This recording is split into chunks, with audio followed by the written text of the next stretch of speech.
কই খাবার বাড়ো দেখি। তো বন্ধুরা দুপুরবেলায় কিন্তু আবার বসে পড়ে বাঁচলাম, তার কারণ আজকে মাংস নেই, মশলা নেই। আরে মাংস হলেই তো মজা, মাংস হলেই মজা, মাংস না খেলে হবে? ভালো লাগে রোজ রোজ মাংস খেতে। আলাদা আলাদা মাংস হচ্ছে তো, একই রকম তো আর হচ্ছে না। কোনোদিন দেশি, কোনোদিন হাঁস, খাসিটা খাচ্ছি না, আবার বন্ধ করেছি। 1 মাস এখন। 1 মাস? তাই তো কি কি রেসিপি আছে অবশ্যই আপনাদের দেখানোর চেষ্টা করব।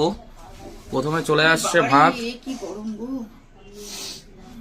একদম গরম গরম ভাত, ঝরঝরে ভাত, কোনো কথা হবে না। দেখুন তারপরে কি আছে অবশ্যই পর ভিডিও। ঠিক আছে বলো। ব্যাস ব্যাস ব্যাস ব্যাস, ঠিক আছে ঠিক আছে, বেশি দরকার নেই।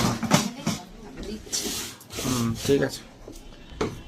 আচ্ছা আগে লাল শাকটা দিয়ে দিই। হ্যাঁ উরি বাবা, লাল শাক রান্না করেছে মা, আজকে সব রান্না করেছে। শোল মাছের মাথা দিয়ে লাল শাক মা বানিয়েছে, আমি জানি। এই যে মাথা, শোল মাছের মাথা, ও হেব্বি খাবো, যা গন্ধ বেরোচ্ছে না, হেব্বি সেন্ট বেরোচ্ছে।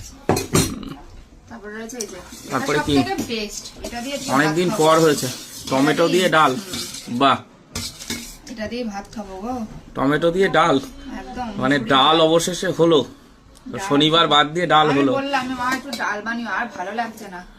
মাছ খেতে খেতে খেতে খেতে মুখটা, সবাই শুধু একটাই প্রশ্ন করে এত মাছ খান কি করে? আমার হচ্ছে যারা মানে বন্ধু বান্ধব যারা, এত মাছ তোরা খাস কি করে, কি করে সম্ভব?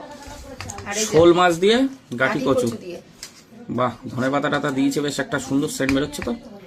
এই ভালো হয়েছে, আজকে একদম প্লেন তরকারি, খেয়ে মজা পাওয়া যাবে। এগুলো হচ্ছে পুরোনো দিনের একটা কম্বিনেশন। লঙ্কা দাও? হ্যাঁ হ্যাঁ, লঙ্কা দাও। নষ্ট করবে না কিন্তু। না না, খেয়ে নেবো আমি, ভালোবাসি লঙ্কা। কোনো চাপ নেই, খেয়ে তারপরে নেবো, তোমার সেই শেষ নেই।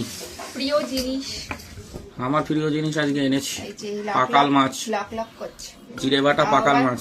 অনেকদিন পরে এটা খাওয়া হচ্ছে। অনেকদিন পর, এখন পাওয়া যাচ্ছে না, পাকাল মাছটা এখন পাওয়া যাচ্ছে না, সেই কারণে আজকে পেলাম, একটু নিয়ে আসলাম। পাওয়া যায় বেশিরভাগ উড়িষ্যার পাকাল দেখো, মাছ। ঠিক আছে। আর দেবো? না না না না, আর দিও না, আর দিও না, আর দিও না। আর আছে কিছু? অবশ্যই আছে, অবশ্যই। একটা কালকের রেসিপি বিরাট লেগেছিল, ওইটাকে বানাতে বলেছিলাম, বানিয়েছি। বানাতে তো বলেছিলে, ওই গুনে গুনে 5টা মাছ রেখে দিয়েছিলাম, আজকে আবার মা বানিয়েছে। ঠিক আছে, এনো লাউ পাতা। আবার অনেকে ভাববে কি হয়তো কালকে না না, কালকেরটা না, মাছ রেখে দেওয়া হয়েছিল, আগামী কালেরটা না, আজকে আবার লাউ পাতায় কই মাছ। খুব ভালোবাসে, ওই জন্য করা হয়েছে। লাউ পাতায় কই মাছ, তাই তো, মজা আলাদা। নাও, তো ওই পাতাটা একটুখানি খুলে ফেলে একবারে, পাতাটা আমি খুলে দেবো, ঠিক আছে। হ্যাঁ সুতোটা খোলো।